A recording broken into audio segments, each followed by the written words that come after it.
I don't really care so much what people say. If you truly want to be successful in life, you need to make sure that you are dedicated and focused on the goals at hand. You don't want to be sidetracked or get distracted by things in your life that truly pull you away from your goals and put you in a negative state of mind. You need to constantly be pursuing those goals that you truly want and that will eventually make you happy. And the more goals you achieve, the happier you will become, because that's truly what you want to do with your life and for the rest of your life, because that's what's motivating you on the inside. If you're loving what you're doing every single day, you're going to want to do it every single day. But if you're stuck doing some mundane, everyday task you can't stand to do, you're not going to want to wake up and get excited to go do that, because you're not. But if you figure out what it is you love and find a way to do that every single day, you're going to love your life even more. And it's going to put you in a better headspace every single day, because you're waking up going to do something you enjoy, something you want to do, and something that you have a passion for. And that's what you need to find. You need to go out and find your passion and live it out. Don't let what everybody else says about your goals and your aspirations affect you in any way. If they negatively comment on you,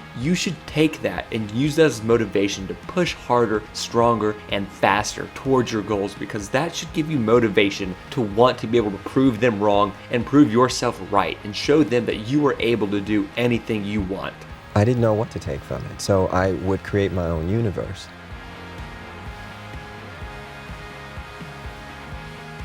First of all, I don't know who was the one that came up with the notion that you have to play the same songs every concert. Most of the people that come see us now, they've been to see me umpteen times, and the only pity is when they bring their kids and they're trying to show their kids the experience they had. But I don't know how any of us grow if we just, tread water. The idea is that we keep growing. Like we were saying before, is the fan base I have now, they're so sophisticated, they almost expect me to do the unexpected, and that gives me a lot of room to challenge myself as well as them. I don't really care so much what people say about me, because it usually is a reflection of who they are. For example, if people wish I would sound like I used to sound, then it says more about them than it does me. If I change the lyrics to a song, then it begs the question, why do you want me to curse? Why do you want me to talk like other people? See, cursing was cool when nobody was doing it. Yeah, like if everybody wears the same clothes, right, then it's, it ain't cool no more. You're trying to be different. One can't be different by being racy today. It's not interesting anymore. The best thing you can do is go back and get those mixes again and fix them up the way you always saw them completed, and then, reissue them.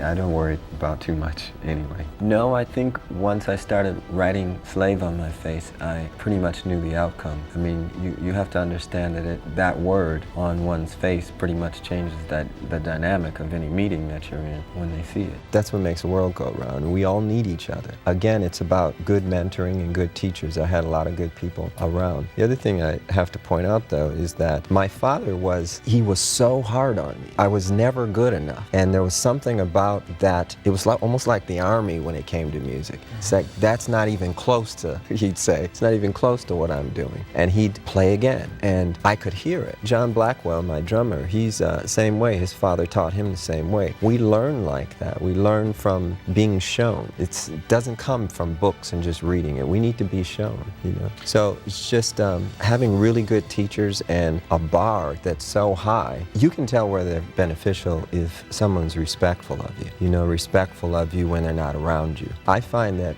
most people are pretty respectful in front of my face. When they're not around me, sometimes you hear them say some pretty hurtful things. And I don't know if they think it won't get back to me, or if I don't care, or if I think I'm above it or whatever. But I remember them as I remember them. And we were in love then, we should be in love now. It's a hurtful place, the world in and of itself. We don't need to add to it. And we're in a place now where we all need one another, and it's going to get rougher. Because, not being under contract, there's no rush to do anything. When I was 16, I was completely broke and needed to go get a job, so I got the Yellow Pages out, and I couldn't find one thing that I wanted to do. So I decided I was going to push as hard as I could to be a musician. It's really hard to watch other musicians, because you tend to, it's like a painting you want to make straight or whatever. You just hear it, music like you hear it. Doesn't mean that, what they're doing isn't of merit. I just hear music.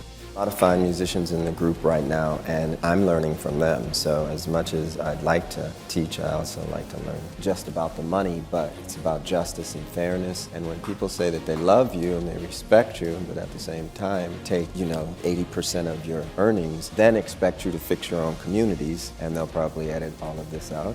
Thank you all so much for watching this video. If you haven't already, please go ahead and like the video, subscribe to the channel if you're new, and let us know what you thought down in the comment section below.